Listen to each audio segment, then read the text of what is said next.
So we're pretty much wrapped up here on this project except for the finishing. So we got to deal with some certain issues here. A lot of cabinet makers will install their handles, make sure they fit, install their hardware, make sure it fit, take all the hardware off, sand all the pencil marks off, glue marks, machine marks, and then they'll go through, finish it, and then reinstall the hardware.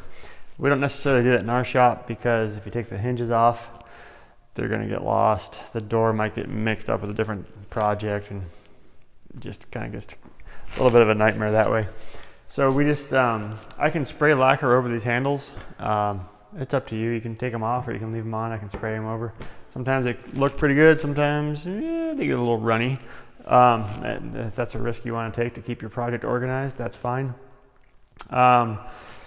So as far as sanding strategies go, we're going to look at pencil marks. So we have pencil marks here we want to sand off. We have pencil marks here. So we have cross grain scratches from when we ran the face frame through the big sander.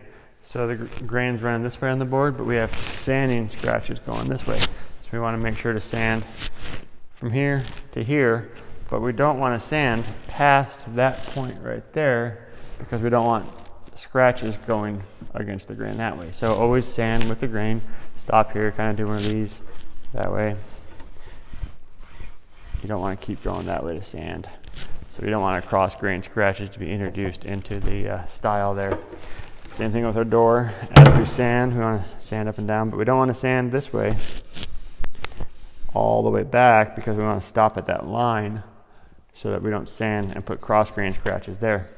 Sand your door panel. It might be better to sand your door panel before you install it. On this part here, on the door, got some glue.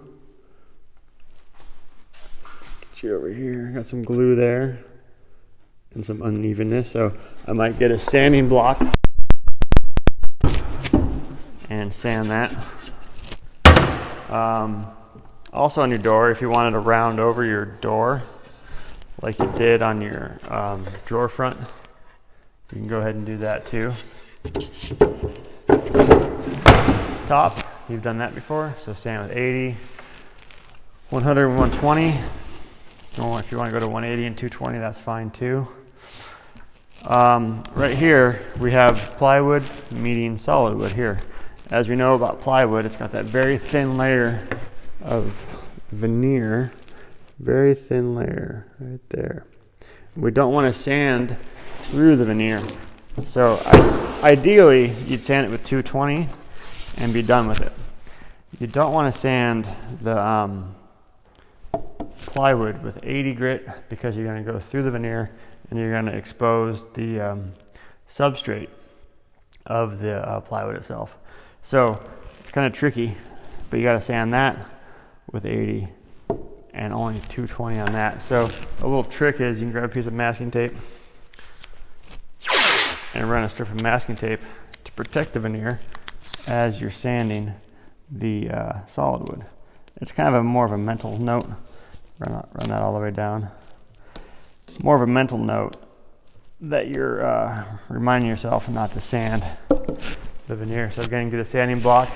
Try to maintain your crisp edges. And don't forget to sand your drawer box as well.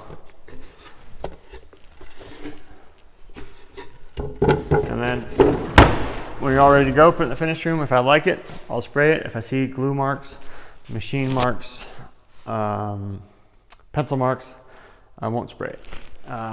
So that's your project. All right.